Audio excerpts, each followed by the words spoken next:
Jungle Mangal ಇದು ರಕ್ಷಿತ್ ಕುಮಾರ್ ಅವರು direct ಮಾಡಿರುವಂಥ ಚಿತ್ರ. ಇದನ್ನು ನಮ್ಮ ಮನೆ ಮಗ ಸಿಂಪಲ್ ಸುನಿ ಅವರು ಪ್ರೆಸೆಂಟ್ ಮಾಡ್ತಾ ಇದ್ದಾರೆ ಕೂಡ. ಇಲ್ಲಿ ಟ್ರೈಲರ್ನಲ್ಲಿ ತೋರಿಸಿರೋ ಹಾಗೆ ಇಬ್ರು ಪ್ರೇಮಿಗಳು ಒಂದಷ್ಟು ಕಷ್ಟ ಸುಖ ಮಾತಾಡಬೇಕು ಅಂತ ಕಾಡಿಗೆ ಹೋಗಿರ್ತಾರೆ. ಅದು ಲಾಕ್ಡೌನ್ ಬೇರೆ. ಬಟ್ ಅಫ್ಕೋರ್ಸ್ ದೊಡ್ಡವರು ಇದನ್ನು ತಪ್ಪಾಗಿ ತಿಳ್ಕೊಳ್ತಾರೆ.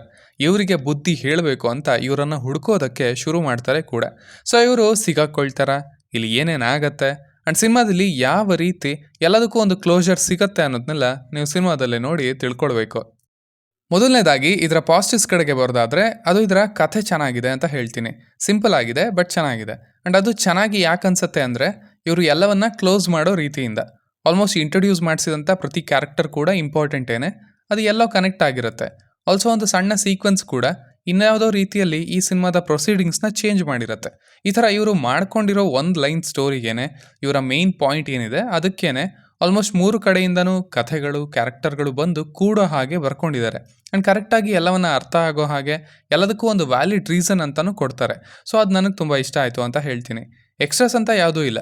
ಒಂದು ಚಾಕ್ಲೇಟ್ ಇದ್ದಂಥ ಸೀನ್ ಕೂಡ ಕರೆಕ್ಟಾಗಿ ಕನೆಕ್ಟ್ ಆಗುತ್ತೆ. ಸೊ ಆ ಲೆಕ್ಕದಲ್ಲಿ ಇಲ್ಲಿನ ಕಥೆ ಪಾತ್ರಗಳು ಆ್ಯಂಡ್ ಇಲ್ಲಿ ನಡೆಯೋ ಸೀಕ್ವೆನ್ಸ್ಗಳನ್ನು ಬರ್ಕೊಂಡಿರೋ ರೀತಿ ಚೆನ್ನಾಗಿತ್ತು ಅಂತ ಹೇಳ್ತೀನಿ. ಇನ್ನು ಇಲ್ಲಿನ ಲವ್ ಸ್ಟೋರಿ ಇಷ್ಟ ಆಯಿತು. ಲವ್ ಸ್ಟೋರಿ ಅನ್ನೋಕ್ಕಾಗಲ್ಲ, ಬರೀ ಒಂದಷ್ಟು ಗಂಟೆಗಳಲ್ಲಿ ನಡೆಯುವಂಥ ಸಿನಿಮಾ. ಬಟ್ ಅಲ್ಲೇನೆ ಆ 2 ಪಾತ್ರಗಳು ಅವರಲ್ಲಿದ್ದ ಸಣ್ಣ ಕೆಮಿಸ್ಟ್ರಿ ಇಷ್ಟ ಆಯಿತು ಅಂತ ಹೇಳ್ತೀನಿ. ಆ್ಯಕ್ಚುಲಿ ತುಂಬ ದಿನ ಆದಮೇಲೆ ಒಂದು ಕ್ಲೀನ್ ಕೆಮಿಸ್ಟ್ರಿ ಅಂತ ನೋಡಿದ್ದು ಅಂತಲೂ ಹೇಳ್ಬೋದು. ಸ್ಪೆಷಲಿ ಯಶ್ ಶೆಟ್ಟಿ ಅವರನ್ನು ಈ ಥರದ ಪಾತ್ರದಲ್ಲಿ ನೋಡಿದ್ದು ರಿಫ್ರೆಶಿಂಗ್ ಆಗಿತ್ತು. ಆ್ಯಂಡ್ ಅವರು ಒಂದು ಸಾಫ್ಟ್ ವಾಯ್ಸಲ್ಲಿ ಯಮ್ಮಿ ಯಮ್ಮಿ ಅಂದ್ಕೊಂಡು, ಅಂದರೆ ಇಟ್ಸ್ ಗುಡ್, ನಿಮಗೆ ಫೀಲ್ ಆಗುತ್ತೆ ಅರೆ ಇಲ್ಲೊಂದು ಜೆನ್ಯೂನ್ ಪ್ರೀತಿ ಇದೆ, ಕೇರ್ ಇದೆ ಇವರಿಬ್ಬರ ಮಧ್ಯ ಅಂತ. ಆಲ್ಸೋ ಹರ್ಷಿತಾ ಅವರ ಪರ್ಫಾರ್ಮೆನ್ಸ್ ಕೂಡ ಚೆನ್ನಾಗಿತ್ತು. ಪಾಪ ಇವಳಿಗೆ ಬೇರೆ ಆಪ್ಷನ್ ಇಲ್ಲ ಅನ್ನೋ ಫೀಲ್ ಅಂತೂ ಬರುತ್ತೆ ನಿಮಗೆ. ಆ್ಯಂಡ್ ಆ ಲವ್ ಸ್ಟೋರಿಗೂ ಒಂದು ಒಳ್ಳೆ ಆರ್ಕ್ ಅಂತ ಇದೆ ಇಷ್ಟೇ ಸಮಯದಲ್ಲಿ. ಸೊ ಅದು ಕೂಡ ಇಷ್ಟ ಆಯಿತು ಅಂತ ಹೇಳ್ತೀನಿ. ಇನ್ನು ಇದರ ಮ್ಯೂಸಿಕ್ ಕೂಡ ಚೆನ್ನಾಗಿತ್ತು. ಆ್ಯಕ್ಚುಲಿ ಅದೇ ಆ ಲವ್ ಸ್ಟೋರಿನ ಅಥವಾ ಅವರ ನಡುವೆ ಇರೋ ಸೀಕ್ವೆನ್ಸ್ಗಳನ್ನು ಇನ್ನೂ ಬೆಟರ್ ಮಾಡಿದೆ, ನಮಗೆ ತಲುಪಿಸಿದೆ ಅಂತಲೂ ಹೇಳ್ಬೋದು. ಇನ್ನು ಉಗ್ರ ಮಂಜು ಅವರು ಕೂಡ ಇಲ್ಲಿದ್ದಾರೆ. ಅವರು ಎಗೇನ್ ಉಗ್ರ ಮಂಜು ಅವರಾಗೆ ಇದ್ದರು, ಮತ್ತು ಅವರದ್ದೇ ಝೋನಲ್ಲಿ ಇರುವಂಥ ಪಾತ್ರ ಸಿಕ್ಕಿದೆ ಅಂತ ಹೇಳ್ತೀನಿ. ಇನ್ನು ಇದರ ನೆಗೆಟಿವ್ಸ್ ಕಡೆಗೆ ಬರೋದಾದರೆ ಇದರ ಸ್ಕ್ರೀನ್ ಪ್ಲೇನ ಅವರು ಪ್ಲ್ಯಾನ್ ಮಾಡ್ಕೊಂಡಿರೋ ರೀತಿ ಅಂತ ಹೇಳ್ಬೋದು. ಇಲ್ಲಿ ಏನಾಗುತ್ತೆ ಅಂದರೆ ಕಥೆಗಳನ್ನು ಒಂದು ಇಂಪಾರ್ಟೆಂಟ್ ಪಾಯಿಂಟಿಗೆ ತಂದು ಕೂರಿಸ್ಬೇಕು.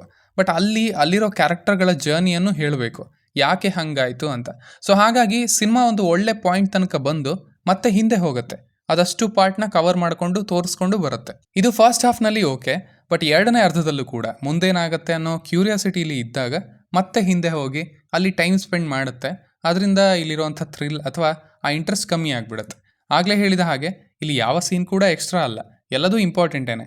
ಬಟ್ ಮೇ ಬಿ ಆ ಥರ್ಡ್ ಆ್ಯಕ್ಟ್ನಲ್ಲಿ ಸಿನಿಮಾ ಇನ್ನೂ ಸ್ಪೀಡಾಗಿ ಹೋಗಬೇಕಿತ್ತು ಅಂತ ಅನ್ನಿಸ್ತು. ಆ ಫ್ಲ್ಯಾಶ್ ಬ್ಯಾಕ್ನ ಇನ್ನೂ ಸ್ಪೀಡಾಗಿ ಹೇಳಿ ಈಗ ನಡೀತಾ ಇರೋ ಸೀಕ್ವೆನ್ಸ್ಗಳಿಗೆ ಬೇಗ ಬಂದಿದ್ದರೆ ಇದು ಕೊಡುವಂಥ ಓವರ್ ಆಲ್ ಎಕ್ಸ್ಪೀರಿಯನ್ಸ್ ಇನ್ನೂ ಬೆಟರ್ ಆಗಿರೋದು ಅಂತ ಅನ್ನಿಸ್ತು. ಸೊ ಸಿಂಪಲ್ ಆಗಿ ಹೇಳೋದಾದರೆ it's a decent to good watch ಅಂತ ಹೇಳ್ತೀನಿ. ಆಲ್ಮೋಸ್ಟ್ ಗುಡ್ ವಾಚ್ ಹತ್ರನೇ ಇದೆ ಅಂತಲೂ ಹೇಳ್ಬೋದು. ಕಥೆ ಚೆನ್ನಾಗಿದೆ, ರೈಟಿಂಗ್ ಚೆನ್ನಾಗಿದೆ, ಸಿಂಪಲ್ ಆಗಿದೆ, ಪರ್ಫಾರ್ಮೆನ್ಸಸ್ ಕೂಡ ಚೆನ್ನಾಗಿದ್ದಾವೆ. ಆ್ಯಂಡ್ ಸ್ವಲ್ಪ ಆ ಕೊನೆಯ ಇಂಪಾರ್ಟೆಂಟ್ ಭಾಗಗಳಲ್ಲಿ ಸೆಕೆಂಡ್ ಹಾಫ್ನಲ್ಲಿ ಆ ಸ್ಕ್ರೀನ್ ಪ್ಲೇ ಪ್ಲ್ಯಾನ್ ಇನ್ನೊಂಚೂರು ಚೇಂಜ್ ಆಗ್ಬೋದಿತ್ತು ಅಂತ ಅನ್ನಿಸ್ತು, ಇನ್ನೊಂಚೂರು ಸ್ಪೀಡ್ ಆಗ್ಬೋದಿತ್ತು ಅಂತಲೂ ಅನ್ನಿಸ್ತು ಅಷ್ಟೇ. ಸೊ ಇಷ್ಟು ನನ್ನ ರಿವ್ಯೂ ಆಗಿತ್ತು ಈ ಸಿನಿಮಾದ ಬಗ್ಗೆ. ಇನ್ನು ನೀವು ಆಲ್ರೆಡಿ ಈ ಸಿನಿಮಾವನ್ನು ನೋಡಿದರೆ ನಿಮಗೆ ಇದು ಹೇಗೆ ಅನ್ನಿಸ್ತು ಅನ್ನೋದನ್ನು ಖಂಡಿತ ಕೆಳಗಡೆ ತಿಳಿಸಿ. ಆ್ಯಸ್ ಯೂಶುವಲ್ ಮತ್ತೆ ಸಿಗೋಣ.